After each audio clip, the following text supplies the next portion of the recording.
আসসালামু আলাইকুম। আপনি যদি আমার চ্যানেলে নতুন হয়ে থাকেন অবশ্যই চ্যানেলটাকে সাবস্ক্রাইব করে রাখবেন নিত্য নতুন শিক্ষামূলক এবং চাকরি রিলেটেড খবর পেতে। তো চলেন আমরা শুরু করছি। আজকে আমি আপনাদের যে বিষয়টা নিয়ে আজকে কথা বলতে যাচ্ছি সেটা হচ্ছে সেনাবাহিনী পদে যে আবেদনের যোগ্যতা কত লাগবে এবং আপনি কি যদি আপনার যোগ্যতা থাকে যে মেন কিছু পয়েন্ট আপনাদের সামনে তুলে ধরবো।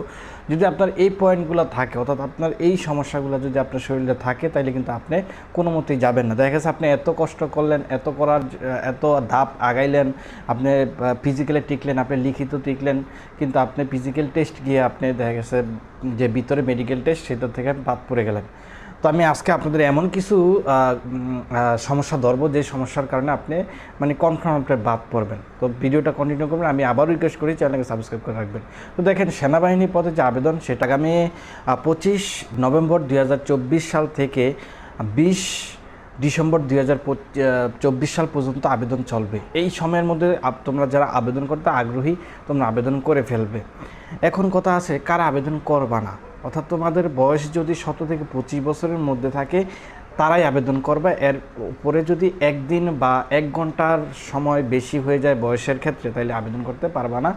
তো এই হচ্ছে বিষয়। তো তোমরা যারা আবেদন করতে চাচ্ছ তাদেরকে আমি কিছু খুঁটিনাটি দুই একটা পয়েন্ট বলবো। যদি তোমাদের এই সমস্যাগুলো থাকে তাহলে তোমরা কখন আবেদন করবে না, শুধু বৃথা যাবে। প্রথমে আমি তোমাদেরকে বলবো, তোমাদের শরীরে যদি বড় কোনো কাটার দাগ থাকে তোমরা আবেদন করার দরকার নাই, তোমরা বাদ পড়বে।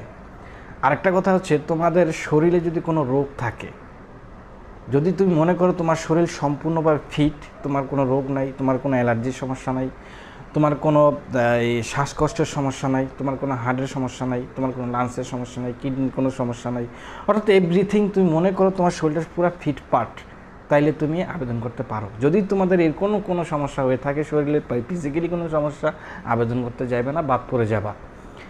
তুমি নিজেকে যতইভাবে তুমি ভালো উপস্থাপন করো, ভালোই নিজেকে ফিজিক্যাল ভাবে তুমি শক্তিশালী মনে করো, আসলে ওনারা তুমি যে সময় মাঠ পর্যায়ে নামবা ওইখানে মেডিকেলের অর্থাৎ ডাক্তার সেনাবাহিনী থাকে, ডাক্তার র্যাঙ্কের অফিসারই থাকে, তোমাকে তোমার চেহারা দেখলেই বুঝতে পারবে তুমি আসলেই কি তুমি অসুস্থ না তুমি সুস্থ।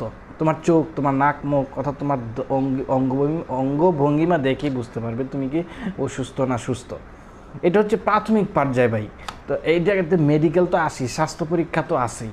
তো আমি বলবো তোমরা যারা আনফিট মনে করো নিজেকে একবারে, তারা কিন্তু কখনো আবেদন করার দরকার নেই। আর হচ্ছে তুমি যদি সবচাইতে নিজেকে সুস্থ সবল সবচাইতে ভালো মনে করো তাহলে তুমি নিজেকে ওইখানে দাঁড় করাও।